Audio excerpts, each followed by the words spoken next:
Nos últimos anos, o crescimento da população prisional no Brasil vem gerando inúmeros debates, principalmente focados em melhorar as condições de vida no sistema carcerário. Então, vamos ao episódio de hoje e roda a vinheta.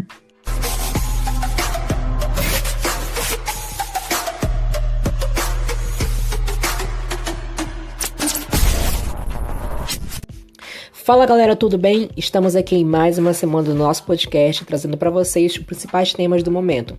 E o papo de hoje é sobre o sistema penitenciário brasileiro. E muito prazer, eu me chamo Caio Otávio. Olá, eu me chamo Érica Mourão. E andam nos perguntando onde eles podem nos encontrar.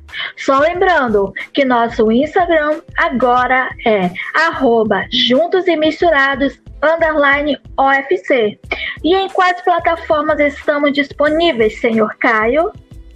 Estamos disponíveis agora em todas as plataformas de streaming, dentre elas Spotify, Google Podcast, Apple Podcast, Deezer e SoundCloud, dentre muitas outras. Então, basta você conferir pesquisando por Juntos e Misturados na sua plataforma favorita e você vai encontrar a nossa primeira, nossa segunda e agora a nossa terceira temporada.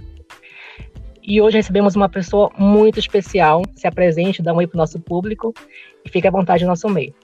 Boa tarde, pessoal. Boa tarde, Caio. Boa tarde, Érica. Boa tarde a todos que realizam a produção do Juntos e Misturados.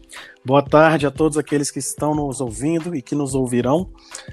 Eu me chamo Bruno Mendes, sou ex-policial penal estadual, sou professor em cursos de graduação e pós-graduação em segurança pública, sou autor de um livro sobre o sistema penitenciário brasileiro que se chama Sistema Penitenciário e Insegurança e Insalubridade. Mais à frente falaremos um pouquinho sobre ele aí. Fui professor em curso de formação profissional de policiais penais, e trabalho aí na área da segurança pública em relação à docência e mais especialmente no âmbito do sistema penitenciário. Estudo o sistema penitenciário desde o ano de 2011, antes mesmo de eu me tornar um agente penitenciário, o antigo agente penitenciário, né? E você pode explicar mais ou menos, para iniciarmos aqui o nosso bate-papo, se existe um perfil de preso no Brasil ou não? Olha, Caio, esse é um assunto que eu trago também no meu livro em capítulo próprio, que é a tipologia criminal, né? O que seria, qual tipo de crime que representaria mais a massa carcerária no Brasil, né? E esses crimes, na verdade, são os crimes contra o patrimônio, né?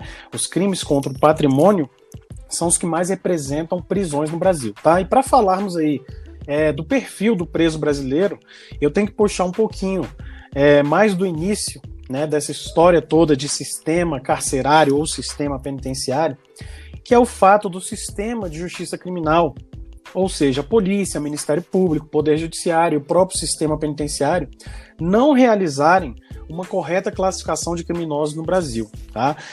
Nós temos aí no sistema penitenciário a figura do criminoso cidadão, ou seja, aquele que não se dedica a atividades criminosas, que não integra organização criminosa e nem faz do crime seu meio de vida, né? Aquele preso primário, tá? Que praticou determinado crime e está pagando perante a justiça, perante a sociedade. Muito provavelmente este tipo de criminoso, chamado pela doutrina da criminologia de criminoso cidadão, ele não será reincidente, ou seja, ele não retornará à prática de crimes, consequentemente, não retornará a cumprir pena privativa de liberdade no sistema penitenciário. Mas, por outro lado, nós temos também a figura do criminoso inimigo, também apresentado assim pela criminologia, pelo estudo da criminologia, que é aquele que se dedica a atividades criminosas, né? Diferentemente do criminoso cidadão que vimos agora. Ele integra organização criminosa e, em regra, é um reincidente. Tá? Então, é aquele popularmente conhecido, né, no meio social, que a gente chama, inclusive, de bandido. Tá? Este, intitulado pela criminologia de criminoso inimigo, né? Esse inimigo, essa palavra inimigo, vem de inimigo público, inimigo do Estado, ou seja, aquele criminoso que realmente vive, né, da prática criminosa, ele afronta o poder do Estado. Tá? E, infelizmente, esse tipo de criminoso inimigo, é o mais presente nos estabelecimentos penais no Brasil, tá? Principalmente após o surgimento das chamadas facções criminosas, né? Então, a massa carcerária brasileira, ela possui, né, em decorrência dessa reincidência, um elevado número de presos reincidentes. Né? A maior parte deles, como falei no início, são presos, cumprem pena privativa de liberdade em decorrência da prática de crimes contra o patrimônio, tá? Segundo dados extraídos do site do Departamento Penitenciário Nacional, DEPEN.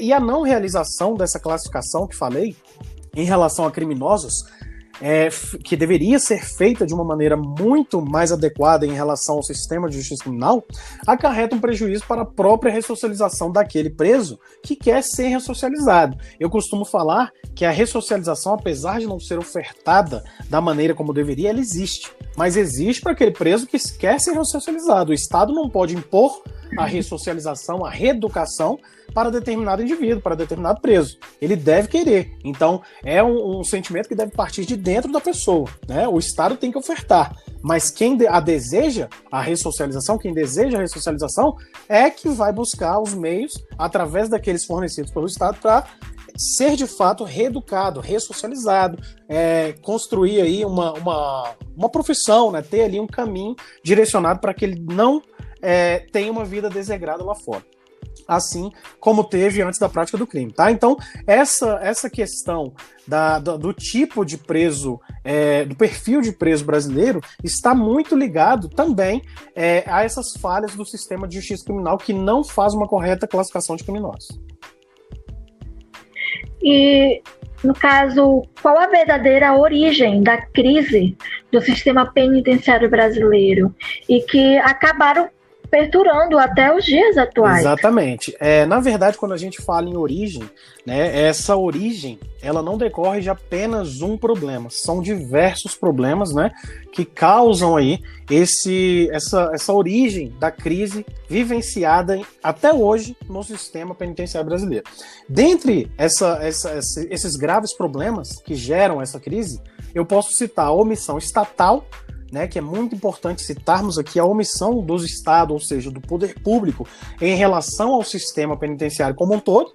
Tá? Esse problema, ele afeta não somente a presos, mas também policiais penais e todos os demais funcionários que exerçam atividades laborais em algum estabelecimento penal no Brasil.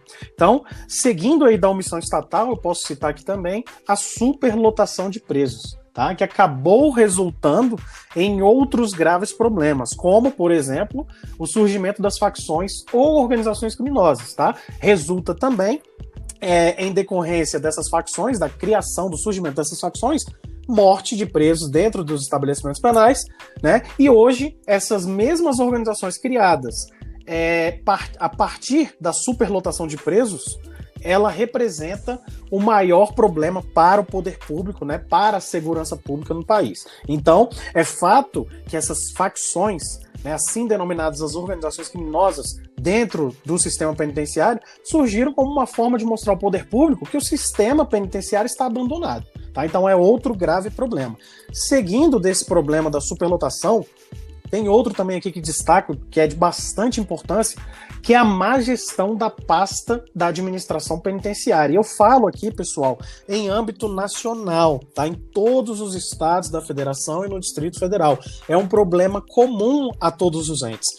Eu costumo falar que só começará a aparecer soluções para a resolução dos problemas no sistema penitenciário quando, de fato, houver policiais penais ocupando cargos de secretários de Estado, de direção de estabelecimento prisional, né? Aqueles responsáveis ali diretos pela pasta da administração penitenciária, tá? Então, somente quem está ou já esteve no exercício do cargo público de policial penal é que realmente conhece as necessidades do sistema. E quando eu falo em necessidades do sistema, eu falo aqui em necessidades tanto para aqueles que cumprem pena privativa de liberdade, como também para os profissionais que exerçam lá suas atividades laborais no interior de um estabelecimento penal no Brasil. Então, esses três aí que citei agora podem ser considerados os mais graves problemas do sistema penitenciário e que perduram no tempo, tá? Resultando também no chamado estado de coisa inconstitucional que é vivenciado hoje por presos e policiais penais no sistema penitenciário, que é quando há graves lesões a direitos fundamentais e constantes violações a direitos humanos durante o cumprimento da pena, tá? Então, é um fato muito importante, negativamente, claro, né, muito importante, que resultou, tá, no chamado estado de coisa inconstitucional. Esses três graves problemas que eu falei resultaram em um problema muito maior, assim declarado, inclusive, pelo Supremo Tribunal Federal, através do julgamento em ADPF número 347 no ano de 2015. Podemos ver atualmente um grande avanço, né, das facções criminosas no país, inclusive com uma guerra declarada entre elas, né? E, assim, na sua opinião, uma forma eficaz de dirimir o impacto do crime organizado dentro dos presídios brasileiros?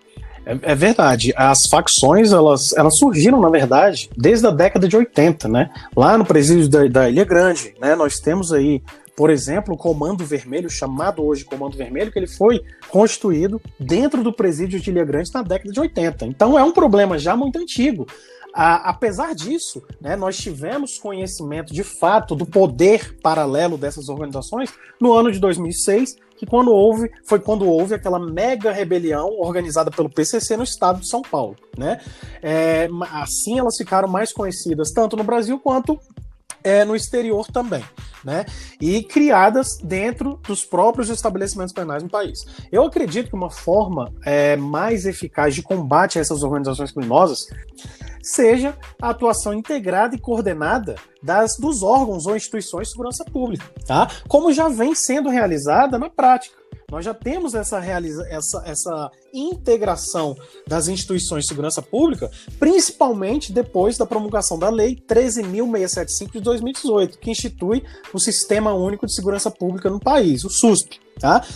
Que traz lá em seu texto diversos órgãos como integrantes operacionais e integrantes estratégicos no combate ao crime, principalmente ao crime organizado. Então essa lei, que é uma lei federal, né, ela visa a atuação integrada de todas as polícias, tá, e outros órgãos considerados também pela lei como apoiadores da segurança pública, podemos falar assim, para melhor combater o crime e principalmente o crime organizado. Então acredito que esse seja o caminho que já está trilhado. Claro que falta muita coisa, falta efetivo nas polícias, né? Faltam políticas, né? Interesse político, mas acredito que o caminho é esse. E, no caso, que fatores explicam a rebelião que aconteceu alguns anos atrás em unidades prisionais em Manaus? Sendo que eu recordei agora também sobre filmes brasileiros, né, que enfatizaram a história mesmo do Brasil, e reconhecendo também a sua pesquisa, o seu trabalho, né, que é bem a fundo. Estamos bem atentos no que você está falando sobre os filmes, né, da Tropa de Elite, o Carandiru, onde mostra mesmo uma realidade, né, que aconteceu, mas que hoje, da forma como o senhor está esclarecendo, é aquilo, né? Hoje existe a lei, né? Tem as obrigações, né? Tem os deveres, né? Mas assim, só recapitulando ao que o senhor está contribuindo, é como que isso fosse uma luz no fim do túnel, que ainda há esperança, né? Então, no caso, o que o senhor poderia, né, dentro da minha pergunta, que fatores explicam a rebelião que aconteceu alguns anos atrás aqui em Manaus? Certo. Quando a gente fala em rebelião, né, eu não vou nem somente direcionar o que eu vou falar aqui para o estado de Manaus, porque esses fatores são comuns a todos os estados da federação e ao Distrito Federal, ou seja, a todos os entes federados. Quando a gente fala em sistema penitenciário, em entes federais, a gente visualiza mais o sistema penitenciário dos estados e do DF, né, deixando um pouco de lado o sistema penitenciário da União, o DPEN, né, o Departamento Penitenciário Nacional, porque ainda não sofre, né, com os graves problemas que sofrem os sistemas do DF e da grande maioria dos estados da federação. Tá? Então, falando aqui em rebeliões, os fatores, né, que ocasionam essas rebeliões, nós podemos citar aqui a má gestão dos estabelecimentos penais, nós podemos citar também a superlotação de presos, as guerras entre facções rivais dentro dos estabelecimentos penais, a má alimentação que é fornecida a presos no interior desses estabelecimentos penais, né? E principalmente, tá, problemas entre presos e a direção dos estabelecimentos penais. Nós temos aí, como você bem citou, o filme do Carandiru, que retrata muito bem, é um filme até antigo, salvo engano, de 2003, que retrata muito bem o que é vivenciado de fato no sistema penitenciário brasileiro, tá? Então esses fatores, tá, a má gestão dos estabelecimentos penais, associado a outros problemas e a omissão estatal que vem lá de cima, de governador, de secretário da pasta da administração penitenciária, tem como consequência graves problemas, tá? E dentre esses problemas nós podemos citar a rebelião, né, ou rebeliões, tá? Então, daí surge a importância de haver somente policiais penais efetivos nos cargos de direção de estabelecimentos penais, tá? Pois é ele quem conhece as necessidades do sistema. Mais uma vez, repito, isso aqui é muito importante a gente frisar esse ponto aqui que é muito importante, tá? As mudanças no sistema penitenciário, elas devem partir de dentro para fora e não o contrário. Então, eu me refiro aqui às necessidades, tá, de presos e servidores. E isso, claro, vai ajudar o sistema a melhorar, fazendo com que esses problemas sejam, no mínimo, reduzidos, minimizados, tá? Então, eu tenho uma frase aqui também que eu acho muito interessante, dita pelo doutor Drauzio Varela, né, que trabalhou por mais de 13 anos lá na Casa de Detenção de São Paulo, o famoso Carandiru, que ele menciona que a única diferença entre presos e os agentes penitenciários, leia-se, ou escutem, né, polícia penal, é que estes vão embora para casa no final do dia. Né? Então é a única diferença, mais uma vez frisando o que eu disse, né, no começo aqui do nosso bate-papo, que as mesmas mazelas que sofrem os presos, sofrem também os policiais penais, tá?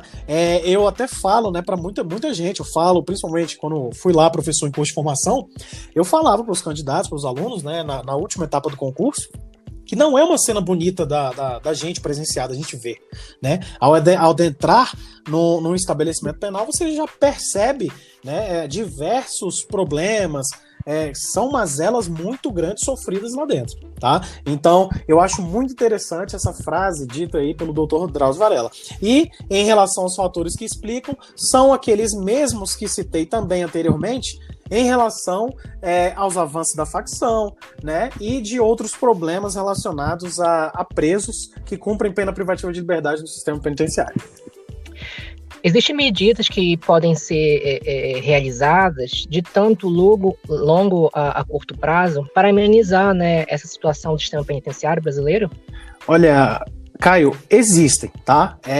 Não são problemas de fácil resolução, porque se fossem, já tinham resolvido aí, né? Então, assim, existem graves problemas, mas podem sim, tá, ser tomadas medidas a curto prazo para que reflitam melhorias no futuro, melhorias a longo prazo.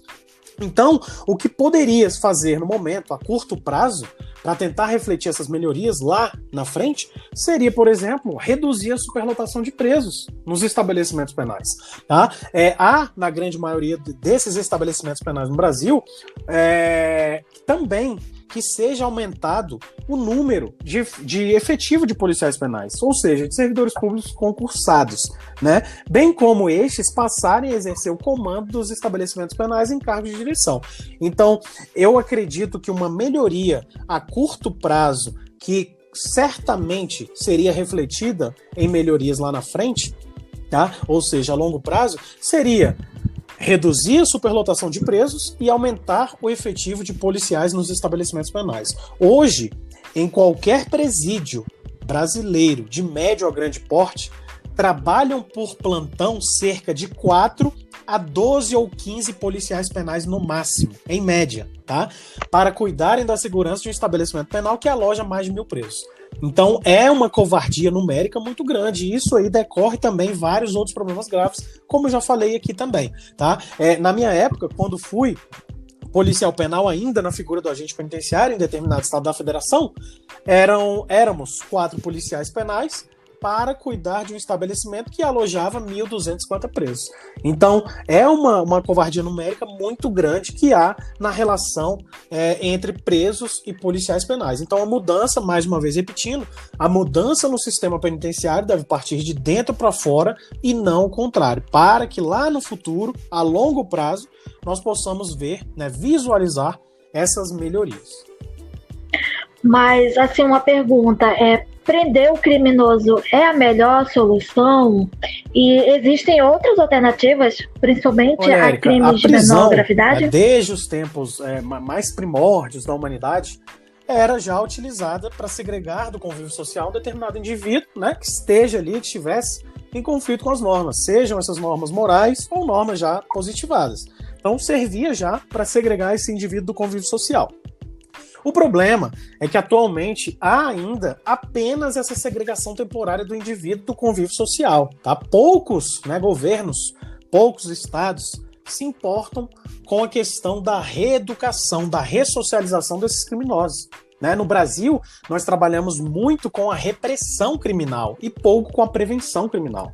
Então, esse também é um problema que atinge aí o sistema penitenciário, né? Nós falamos aqui muito, né, escutamos falarem em soluções, políticos falando em soluções para o sistema penitenciário, sugerindo, né, algumas delas boas, outras não têm como serem aplicadas, tá?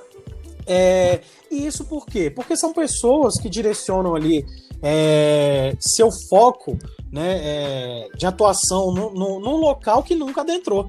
Né? Nós temos aí muitas pessoas comentando sobre o sistema penitenciário no Brasil, mas nunca estiveram dentro do estabelecimento penal. Né? Então não tem como dar certo. Tá? Então, de nada adianta o criminoso pagar lá sua pena privativa de liberdade e retornar ao local que anteriormente vivia. Dominado pelo crime organizado, intenso tráfico de drogas, ausência das necessidades básicas, como saneamento, estudo, trabalho, lazer, os demais direitos sociais previstos na Constituição Federal. Esse indivíduo muito provavelmente retornará a praticar crimes. Não tem não temos como visualizar outro caminho para esse cidadão. Tá? Então, em relação a prender o criminoso se é a melhor solução, se é a melhor solução, eu não posso afirmar. Mas eu sei que a segregação do convívio social hoje serve apenas como um modo temporário de excluir o criminoso da sociedade. Ele vai retornar uma pessoa pior. Tá? Então, talvez, realmente, né, analisando por esse ponto, não seria a melhor solução. Mas tem que prender. Né? Não dá para adotarmos aqui a teoria do abolicionismo. Né? Então, continuando aqui em relação à sua pergunta, se existem alternativas, né, para que possamos aí diminuir esse número de prisões em relação a crimes de menor gravidade, nós temos, tá? Temos uma alternativa aí, trazida pela Lei 13.694 de 2019, trazida lá pelo famoso pacote anticrime, que trata do acordo de não persecução penal. Tá? Então, caso o acusado confesse formal e circunstancialmente a prática de infração penal sem violência ou grave ameaça, repito, sem violência ou grave ameaça, e com pena mínima inferior a 4 anos, o Ministério Público poderá propor o acordo, tá? Desde que seja necessário o suficiente para a reprovação e prevenção do crime. Então, com isso, né, o legislador ele visa diminuir o número de prisões, consequentemente, o número de prisões no Brasil. Tá? Mais uma vez, reforço aqui, em relação a crimes praticados sem violência ou grave ameaça, com pena mínima inferior a 4 anos. Não é também qualquer tipo de crime, muito menos crimes violentos. Tá? Nós temos aí, como falei no início aqui do nosso bate-papo, os crimes contra o patrimônio representam o maior número de presos no Brasil. Dentre os crimes contra o patrimônio, nós temos, por exemplo, o crime de furto, tá? No qual a prática deste crime não envolve violência nem grave ameaça. Então, este instituto do acordo de não persecução penal seria aplicável, por exemplo, tá, ao delito de furto. Diminuiria bastante, claro, o número de presos. Eu concordo com o acordo de não persecução penal, tá, mas deveria também, se caso praticado, né, se caso fosse acordado ali pelo Ministério Público, que ele devesse analisar o caso concreto. né, de forma adequada e não para qualquer tipo de criminoso. Apesar disso, apesar de haver em nosso ordenamento jurídico hoje, já inserido no artigo 28A do Código de Processo Penal, o acordo de não persecução penal teve sua eficácia suspensa, tá? Ele não está ainda em vigência, até que o STF decida sobre a sua constitucionalidade ou não, tá? Então, seria aí um caso, uma solução, né, para diminuirmos aí o número de prisões e, consequentemente, o número de presos no sistema penitenciário, tá? Causando aí um impacto, né, positivo em relação à superlotação que é vista hoje. Recentemente eu estive vendo uma reportagem, né, sobre o sistema penitenciário brasileiro, no qual abordava um pouco do tanto dinheiro gasto, né, que o governo gastava com esses prisioneiros, né, tendo em vista que a grande maioria recebe um amparo financeiro. E assim, na sua visão, o governo suporta financeiramente cuidar de tantos presos, tendo em vista o custo social que eles impõem? Olha, Caio, pelo visto não, mas deveria. Tá? O Estado, o poder público, deveria, né, dar conta, né, popularmente falando, dar conta financeiramente de custear esses gastos com o sistema penitenciário. Tá? Nós temos alguns políticos hoje que defendem, inclusive, a ideia da terceirização no sistema penitenciário, tá? Que na prática, inclusive, já ocorreu, por exemplo, no estado do Espírito Santo. Tá? Eu me posiciono totalmente contra a terceirização no sistema penitenciário, que, dentre outros fatores negativos, causa uma enorme desvalorização do servidor, do policial penal. Tá? Então, financeiramente, é um gasto enorme a manutenção de presos no sistema penitenciário, apesar, né, de faltar até mesmo a própria prestação por parte do Estado de direitos fundamentais. Né? Então, torna-se aí humanamente impossível que os governos prestem um serviço público de qualidade, mesmo tendo um gasto excessivo, tá? O que resulta também diretamente em problemas para a sociedade, como ocorre, por exemplo, no caso de fugas, né? E por isso, utilizei aqui a expressão serviço público de qualidade, tá? Porque quando não há a prestação de um serviço público de qualidade no âmbito do sistema penitenciário, nós podemos aí muito bem colocar, né, exemplificar um caso de fuga, tá? E a fuga, nem sempre ela decorre de falha humana, ou seja, aquelas decorrentes do exercício do cargo de policial penal. Muito pelo contrário, elas decorrem em muitas mais vezes em decorrência das omissões estatais em relação ao sistema, tá? Eu já fiz escolta de preso, por exemplo, para fisioterapia paga pelo Estado, né? Um criminoso que estava cumprindo pena privativa de liberdade, estava condenado e recebia tratamento pago pelo Estado, fazendo fisioterapias, tá? Mas será que o SUS tem para o cidadão comum, né? Eu já forneci também lanche todinho, aquele achocolatado de caixinha, para preso durante escolta judicial. Mas será que para alunos das escolas públicas tem? Então, pessoal, não tem, tá? Logo, a gente percebe que as prioridades estão invertidas, né? E isso é culpa exclusiva dos gestores públicos. Há um gasto muito excessivo com presos, né, e que não resultam em melhoria nenhuma, não resultam em benefícios nem para eles mesmos, né, pois a ressocialização, apesar dela existir, ela é muito mal aplicada, tá? Então os recursos financeiros estão sendo investidos de uma forma não eficiente. Logo, o Estado não dá conta, né, de gerenciar como deveria o sistema penitenciário. Só um gatilho aqui, eu estou vendo agora sobre o filme, né, de Charlie Chaplin, Os Tempos Modernos. Há uma cena em que ele é preso, né? E ainda enfatizando essa pergunta, porque quando ele é preso, ele tem um bom comportamento, mas no filme ele também apronta muito, né?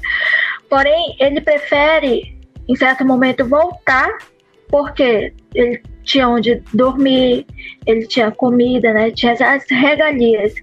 Claro que isso tudo não encobre o erro, né? O que a pessoa tem que pagar pelo que fez, mas eu vejo assim muito uma abordagem, no entanto, crítica de uma realidade, né, de tempos que era logo após a Primeira Guerra, né, de 20 anos após, que teve a origem desse filme.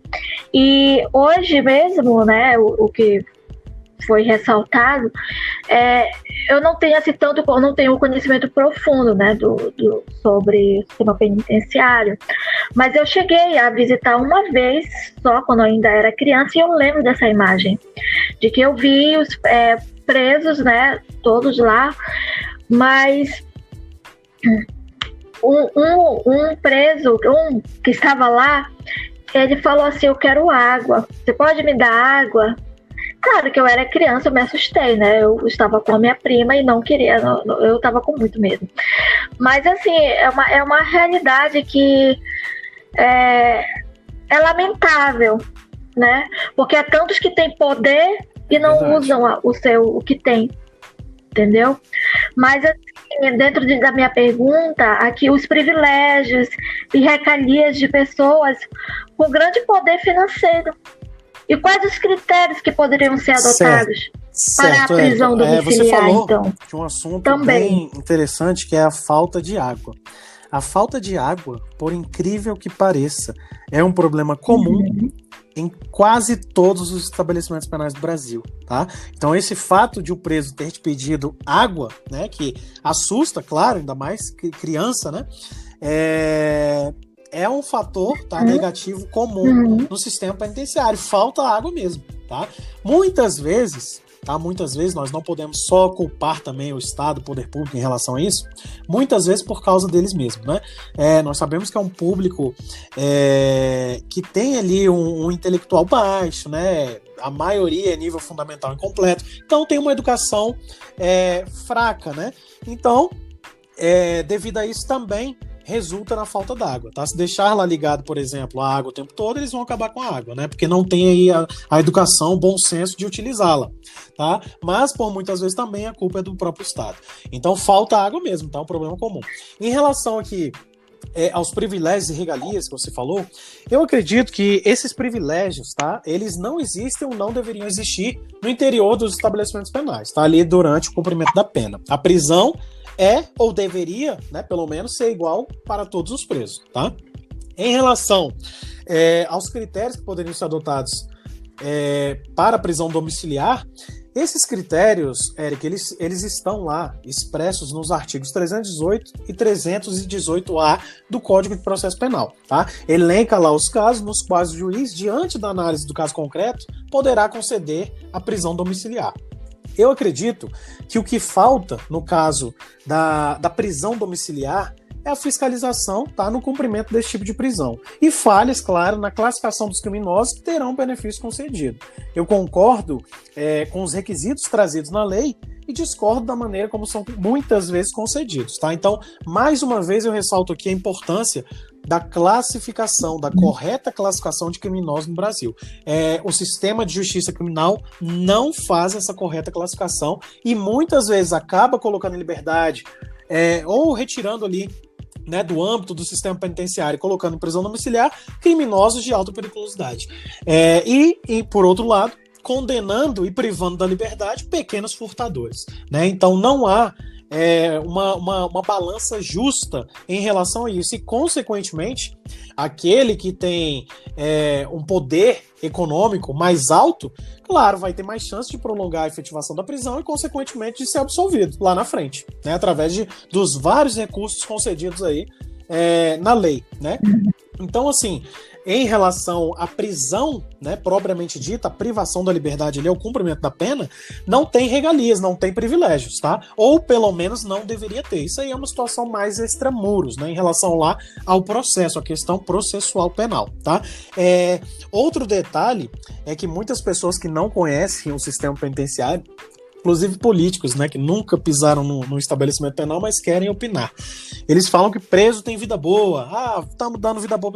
Gente, preso não tem vida boa. Cadeia no Brasil, em qualquer lugar do mundo, não é um problema exclusivo do Brasil isso. Cadeia é inferno na terra, tá? Tanto para o preso quanto para o policial penal. Então, esses profissionais de hoje, se não realizassem esse serviço que realizam hoje, da forma como realizam, eficiente, seria pior ainda, tá? Porque mesmo sem recursos, sem condição adequada de trabalho, eles conseguem fornecer pelo menos o mínimo, tá, de dignidade durante o cumprimento da pena para presos nos estabelecimentos penais, coisa que o Estado se omite, tá? Então vai a pessoa, apesar do policial penal representar o Estado, quem faz a efetivação dos direitos fundamentais acontecer dentro dos presídios é o policial penal.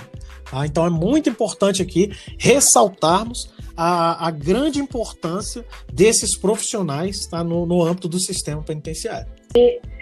Só mais uma pergunta, porque também enfatizando que eu cheguei a assistir o documentário, né, do caso Wallace, não sei se o senhor já assistiu, mas assim, eu me surpreendi muito por uma realidade que era, né, tanto no sistema penitenciário, como em questão pública mesmo. Mas no que o senhor falou, né, a comparação não só aqui do Brasil, mas como do mundo, o senhor já chegou a visitar, no caso, fora do Brasil, em outro país, assim, em relação ao sistema penitenciário, uma realidade, porque do jeito como o senhor falou, né, que é claro, ninguém gostaria de ser preso porque vai pagar pelo que fez, é horrível. Mas eu assisto muitas vezes, assim, reportagens mostrando dos Estados Unidos, que eles pagam, sim, pelo que eles passam, pelo que eles fizeram, mas às vezes é assim, a gente olha assim, nossa, será que é um filme mesmo isso? Uma abordagem bem cobrindo algo a mais? Porque a gente vê que eles têm onde comer, têm onde dormir, tem a cela contada, verdade, sabe? É como que fosse uma ficção. Essa impressão que dá ao assistirmos, né, filmes e séries estrangeiras em relação ao sistema penitenciário, é que é um mundo completamente diferente do que é vivenciado aqui no Brasil, né? Mas olha só, temos, tá? Por pior que pareça, nós temos ainda no mundo sistemas penitenciários muito piores do que os do Brasil, tá? É o caso do Paraguai, do México, né? Onde estão lá os presídios considerados hoje mais perigosos do planeta, inclusive, tá? Temos lá presídios muito piores na Indonésia, na Tailândia e em vários outros países do mundo, tá? Nos Estados Unidos, né, a maioria dessas séries, desses filmes são gravados, né, lá nos Estados Unidos. Lá, de fato, tá, tem uma estrutura muito melhor do que a vista em outros países, inclusive no Brasil. Eu ainda não tive a oportunidade de conhecer pessoalmente, né, um presídio fora do Brasil, tá? Conheço aqui no Brasil diversos estabelecimentos penais, mas não conheço fora ainda. Ia pro país da Argentina no ano passado, quando estourou a pandemia, né? Ia justamente fazer um estudo sobre o sistema penitenciário argentino. Né, e não consegui ir devido à pandemia, não fui ainda, tá? Mas pretendo ir sim.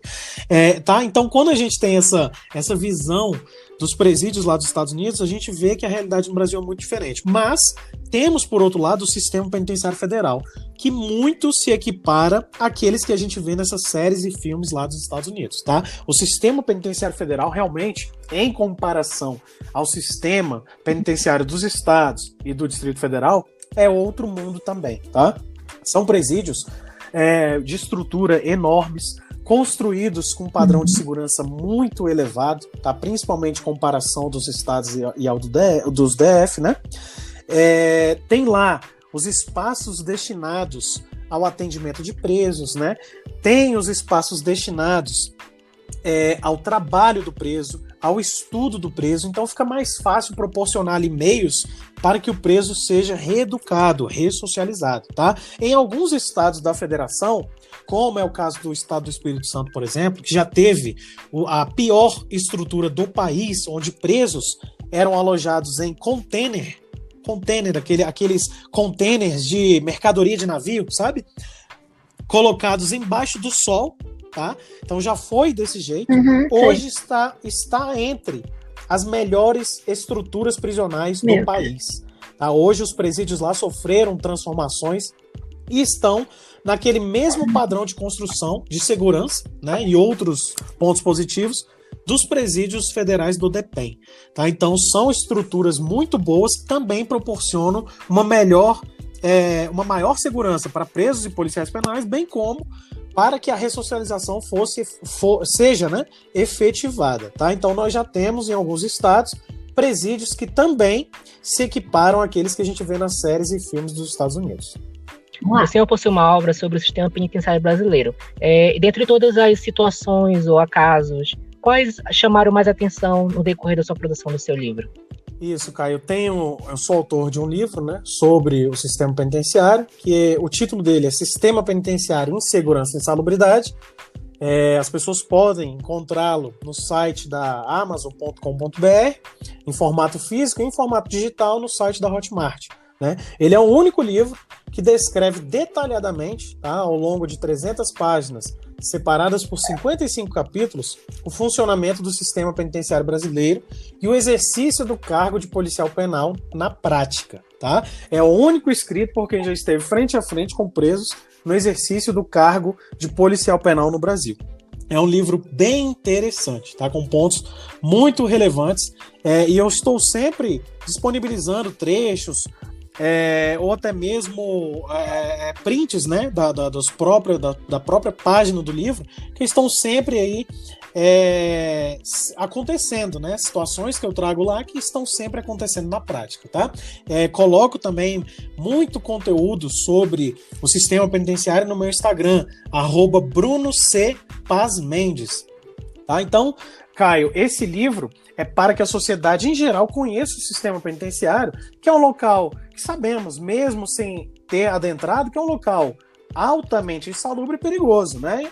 Porém, as pessoas não conhecem de fato o sistema penitenciário por ser um local de acesso muito restrito, né? Devido ao público que está lá cumprindo pena, tá? Então, obviamente também que esse livro ele ajuda, né, aqueles que desejam prestar concursos públicos para um cargo de policial penal federal, estadual ou distrital, tá? E aí, em relação à sua pergunta, o que mais me chamou a atenção ao escrever o meu livro foi o fato, Caio, de eu ter que relembrar, né, consequentemente, relembrar o exercício do cargo de policial penal, de tudo que eu passei, né, das mazelas, como eu falei, ao longo aqui do nosso bate-papo, que o policial penal sofre, e eu sofri também, tá? E foi falar, né, sobre a falta, né, da eficiência na gestão dos estabelecimentos penais no Brasil.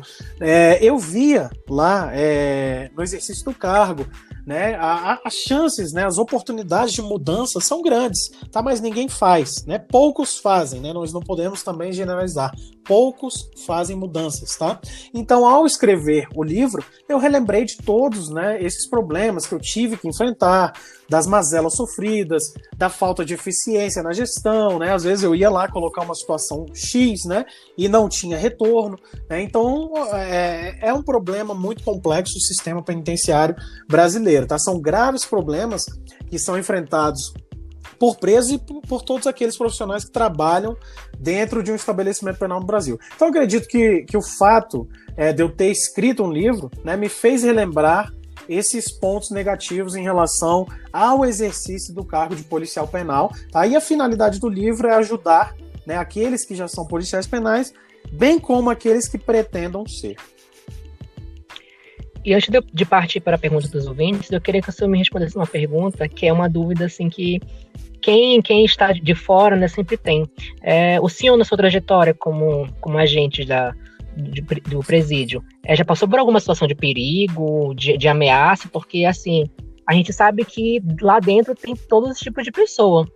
E muitos deles são, às vezes, pessoas assim, do alto escalão do tráfico, e eles têm, assim, o poder, às vezes, na mão, né, de mandar executar uma pessoa, de ameaçar, e ninguém pode fazer nada, né?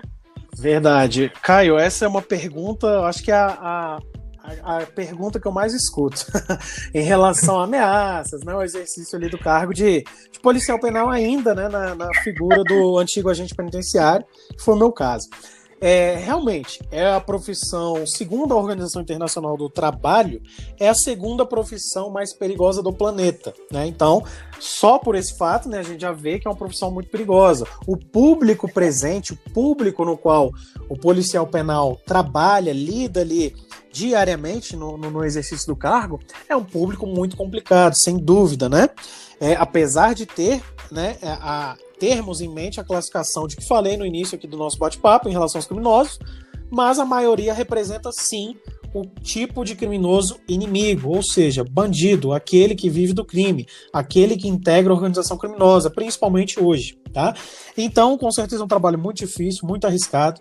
Já sofri ameaças, né? Ameaças de morte por parte de presos, fiz o devido registro de ocorrência, né? Encaminhei à Polícia Judiciária essa ocorrência, né? Teve processo administrativo, tá? Outro detalhe importante que muitas pessoas não sabem por não conhecer o sistema penitenciário é que o preso, ele responde, tá? Além de responder por crime, ele responde também na esfera administrativa, tá? O processo disciplinar instaurado em seu desfavor pelo diretor do estabelecimento, tá? Então também temos punições trazidas na Lei de Execução Penal, Lei 7.210 de 1984, para presos que cometem faltas durante o cumprimento da pena, tá? Então esse tipo de ameaça de morte, né, por exemplo, é comum, tá? É comum o policial penal, até hoje, sofrer ameaças de morte.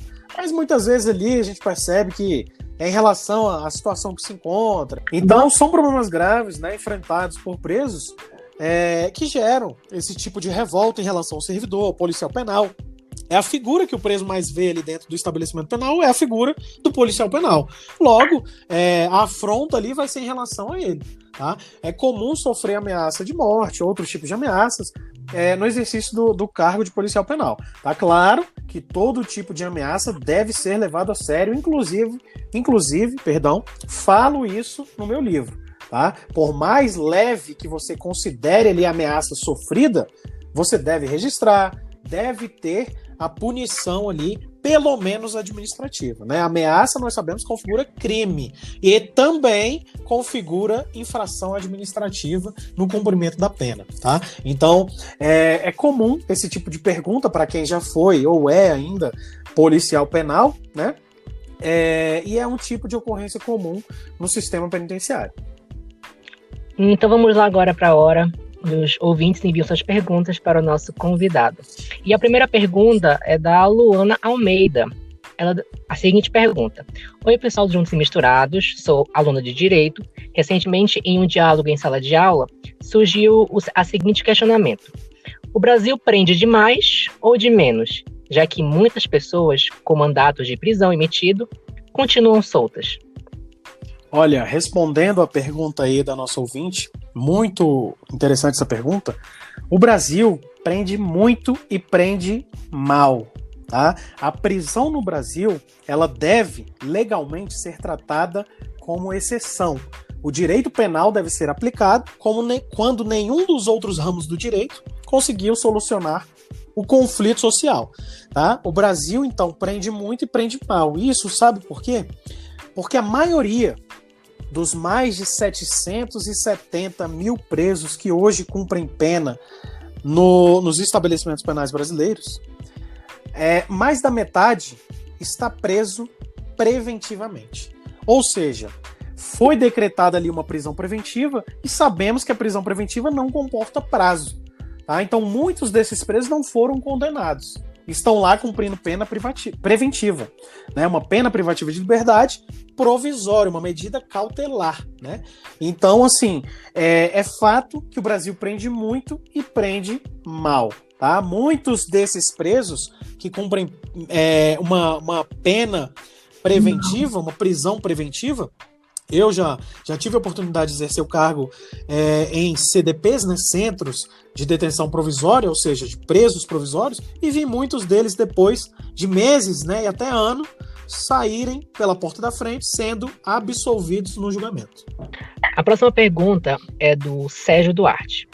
Alguns estudiosos entendem que a expressão ressocialização é equivocada, pois em muitos casos os reeducandos sequer foram socializados, seja por falta de educação, lazer, orientação da família e etc.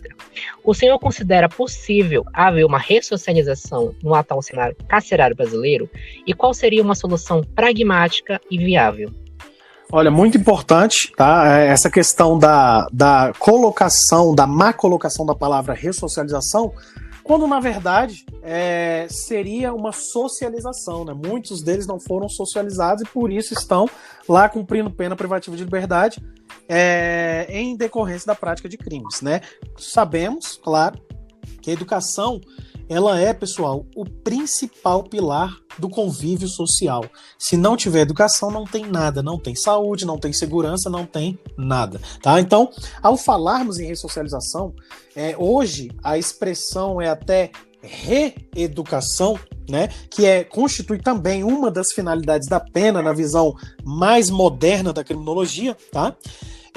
Ela existe dentro do sistema penitenciário, porém, ela não é aplicada da forma como deveria, e isso por uma série de fatores negativos, como já falamos aqui desde o início do nosso debate, que é a falta de policiais penais, a precariedade nas estruturas, né, na instalação física ali dos presídios, é a má gestão, é a política, é muita coisa envolvida, tá? Mas a ressocialização ou reeducação, como alguns preferem chamar, né, ela existe, tá? Porém, já falei também que o Estado, ele não tem como obrigar a pessoa a ser ressocializada, a ser socializada ou ser educada, tá? Ele deve fornecer meios através de políticas públicas, né, para que o preso seja de fato reeducado, ressocializado ou socializado, como colocou aí nosso ouvinte.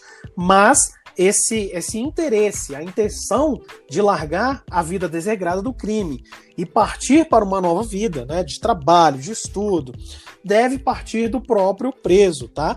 Outro detalhe importante é que também, como eu falei, a mudança ela deve partir de dentro para fora, né? Só que o exterior do sistema penitenciário, muitas vezes, para determinados presos, vai ser o mesmo que o levou a cumprir pena privativa de liberdade. Ou seja, não adianta o Estado ressocializar a pessoa dentro do sistema penitenciário durante o cumprimento da pena e, ao sair, ela se deparar com o mesmo local abandonado pelo poder público, né, um intenso tráfico de drogas, uma criminalidade altíssima, sem social, sem lazer, sem chance de estudo ou educação, sem chance de trabalho, não vai adiantar nada. Eu costumo falar que a sociedade, ela hoje tá de certa forma, e com razão, menos tolerante, né? Eu pergunto, né, para muitas pessoas, será que você daria um emprego para um cara que já foi condenado por estupro, por exemplo? Então, assim, é uma pergunta até difícil de responder, porque, por um lado, nós, enquanto cidadãos, enquanto parte da sociedade, nós reclamamos da falta de reeducação ou ressocialização do sistema penitenciário, mas e ao sair do sistema penitenciário? Será que esse cidadão vai ter chance de trabalhar, de estudar? Então fica uma pergunta, né, muito difícil de responder. Eu, particularmente, não sei se eu daria um emprego para um cara que já foi condenado por estupro, para um cara que já foi condenado por homicídio qualificado. Né? Eu acho uma pergunta muito difícil, muito interessante de fazermos, né, que traz uma reflexão em relação à ressocialização. Tá? Então, acredito que tenha respondido aí o nosso ouvinte. Anne Ventura pergunta: a Holanda vive atualmente um problema inusitado com o fechamento de diversos presídios por excesso de vagas, ao contrário do Brasil, que tem uma realidade bastante diferente. Mesmo com a política de desencarceramento, penas alternativas, substituição de penas privativas de liberdade por restritivas de direito, ainda é preciso avançar mais? Com certeza, tá? Nós precisamos avançar mais em relação à não prisão, né? A prisão deve ser entendida como exceção, tá? E não como regra. E no Brasil prende-se muito e muito mal, né? Eu acredito que também, claro, não podemos só jogar a culpa no poder público, no sistema de justiça criminal. Nós temos aí uma falha muito grande na educação. Como falei anteriormente, a educação é o principal pilar do convívio social. Lá na Holanda, como bem citou nosso ouvinte, presídios sendo fechados, né, segundo ela, pelo fato de não haver quem cumpra pena privativa de liberdade. Né? Ou seja, a prisão lá é realmente uma exceção. Mas nós temos aí que fazermos também uma comparação em relação à educação, né, que é ofertada no país da Holanda e a educação que é ofertada no Brasil. As condições, né, a qualidade de vida dos cidadãos desses dois países é muito diferente. Então entra também, claro, esse fator da educação, que é o principal pilar de tudo, né, do convívio social, e outros fatores. Precisamos avançar na nossa legislação? Precisamos, tá? Nós não temos uma legislação ruim, nós temos a má aplicação da legislação, tá? Hoje, por exemplo, muitas pessoas questionam, né, a prisão devido ao pouco cumprimento de pena, ao pouco tempo de cumprimento de pena, tá? Isso devido aos benefícios trazidos, principalmente através de julgados proferidos aí pelos tribunais superiores. A legislação não é ruim, ela é mal aplicada, né? Tem brechas aí e alguns se aproveitam aí para aplicar a lei da forma como entendem, né? Fazem ali uma interpretação da legislação e passam a aplicá-la daquela maneira, tá? Então eu acredito que em relação a essa diferença, essa grande diferença da falta de presos nos presídios da Holanda, por exemplo, e a falta de vagas, né, no Brasil, ao contrário daquele país, é justamente isso, a educação das pessoas, a qualidade de vida que é ofertada às pessoas, tá? Precisamos avançar na nossa legislação? Precisamos, mas precisamos avançar muito mais em educação. A próxima pergunta é da Cristina Evelyn. O fato de alguns presos autorizados pela justiça a usar tornozeleiras eletrônicas aproveitarem a liberdade para cometer crimes pode motivar alguma mudança na forma de monitoramento dessas pessoas ou mesmo da concessão do benefício? Olha, com certeza, a monitoração eletrônica, que inclusive é um assunto que trago no meu livro também em capítulo próprio, ela deveria, né, ter uma fiscalização melhor, mais eficiente. Cada vez mais nós temos notícias aí de presos que retiram o aparelho e tornam a praticar crimes, né? Fingindo estar lá nos limites impostos pelo Poder Judiciário, né? Pelo magistrado. Eu acredito que deva haver, como também falo, né, sempre, que o problema dessas decisões que concedem benefícios a pessoas já presas é a não correta classificação de criminosos, né? A não correta classificação de criminosos. Então eu acredito que o poder público, principalmente o Poder Judiciário, poderia melhor analisar a quem está, né, ou estão sendo concedidos esses benefícios. Vinícius Gonçalves pergunta: o Movimento Brasil Livre, MBL, e alguns deputados têm atuado na defesa do fim do regime semiaberto. Como você considera essa alternativa?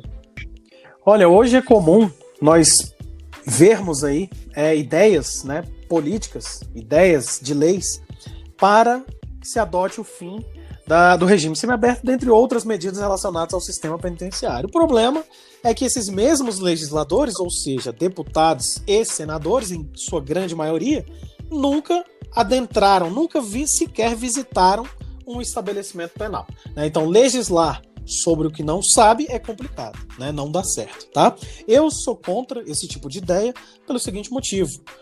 Eu acredito que o sistema de justiça criminal como um todo deva melhor avaliar os benefícios concedidos às pessoas presas, tá? Dentre essas concessões, a progressão gradativa de regime, ou seja, de um regime mais gravoso para um menos gravoso, no caso do fechado para o semiaberto, que é justamente a pergunta aí feita pelo nosso ouvinte. O sistema penitenciário, ele trabalha com essa progressão gradativa de regime justamente para que o criminoso vá se adaptando ao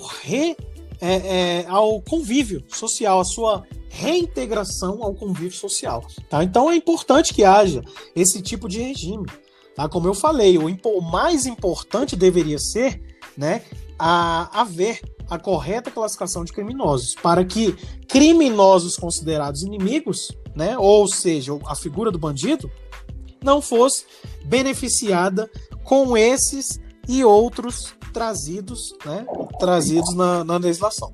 E a última pergunta é do Bernardo Moreira. Ele pergunta: temos experiências positivas e negativas sobre a administração privada dos presídios. Em sua opinião, quais as vantagens e desvantagens desse modelo de administração penitenciária? O poder de polícia do Estado pode realmente ser transferido a particulares? Olha, muito interessante a pergunta trazida aí por nosso ouvinte. Em relação à terceirização ou privatização dos estabelecimentos penais, né, no âmbito ali do sistema penitenciário, trago esse assunto em capítulo próprio no meu livro, tá? E me posiciono, como já falei aqui ao longo do nosso debate, do nosso bate-papo aqui, contra a privatização ou terceirização das atividades no âmbito do sistema penitenciário, tá? Isso porque acredito, apesar de por um lado, trazer benefícios como o serviço de manutenção ser muito mais eficiente, né? Nós sabemos, e para quem não sabe, digo, que no serviço público, quando queima uma lâmpada no presídio, por exemplo, ou em outro órgão público qualquer, demora semanas para que seja reposta lá essa lâmpada, tá? Então, com certeza, nas mãos do setor privado, a administração, a manutenção seria muito melhor, tá? De fato. Porém, por outro lado, aumenta-se a chance de crimes contra a própria administração pública e contra presos. É um público complicado de se trabalhar. Em relação ao poder de polícia, tá? Essas atividades de carceragem, né, as atividades de emanar ordem a presos, de fazer com que seja cumprida as normas de segurança do presídio e leis, cabe ao Estado, tá? O poder de polícia, ele em regra não pode ser transferido a terceiros, a particulares. No caso, segurança privada, que tomaria conta ali do estabelecimento penal, tá? Essa atividade é de natureza policial, não pode ser transferida para terceiros ou para particulares. Isso é um consenso doutrinário. Somente a questão do consentimento e fiscalização é que poderia ser transferido para o particular dentro ali do contexto do poder de polícia, tá? Mas isso já ocorreu, inclusive, no estado do Espírito Santo, onde trabalhei, né, onde exerci o cargo do antigo agente penitenciário, hoje Polícia Penal. Havia lá um presídio privatizado, com a administração privatizada, que realmente a manutenção funcionava muito melhor do que nos demais presídios do Estado, de responsabilidade do Estado, e havia também agentes ali de segurança privada exercendo atividades dentro desses estabelecimentos. Tá? Por outro lado, eu escutava, por exemplo, que a prática de crimes contra a própria administração pública era muito maior, a prática de tortura contra presos era muito maior, tá? Então temos esses pontos positivos e negativos. Eu sou totalmente contra a privatização dos presídios, porque além de tudo, tá, desses fatores negativos que falei, tem também o fato de desvalorizar, de causar uma forte desvalorização no cargo de polícia penal, um cargo que mais sofre as mazelas do Estado, tá? Mais sofre as mazelas por parte do Estado. Então, essa é a minha opinião em relação à privatização e ou terceirização das atividades no âmbito do sistema penitenciário brasileiro. E agradecemos imensamente a sua participação. As portas serão sempre abertas, caso você queira retornar. E se você quiser ver o nosso convidado novamente aqui no nosso podcast, deixa aqui embaixo nos comentários e indique para seus amigos e familiares. Muito obrigado pela sua participação. Eu que agradeço, Caio, Érica, a toda a produção do Juntos Misturados, e estamos juntos. Sigo à disposição. Bom, como é de praxe aqui no nosso podcast, sempre no final do episódio, o nosso convidado deixa uma pequena mensagem, uma indicação de um livro, de uma obra. O que você poderia recomendar para os nossos ouvintes de hoje?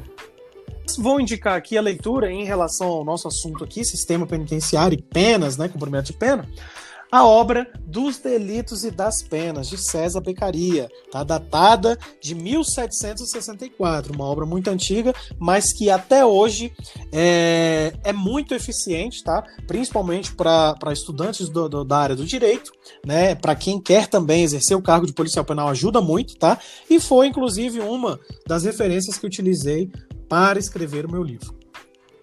Muito obrigado, senhor Bruno Mendes. O tema de hoje foi o sistema penitenciário brasileiro.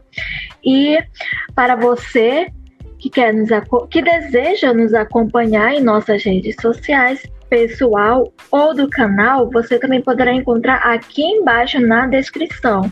E lhe convido a você a deixar o seu like, comentar, participar aqui conosco. E eu que agradeço, até o próximo podcast. Muito obrigado. Tchau.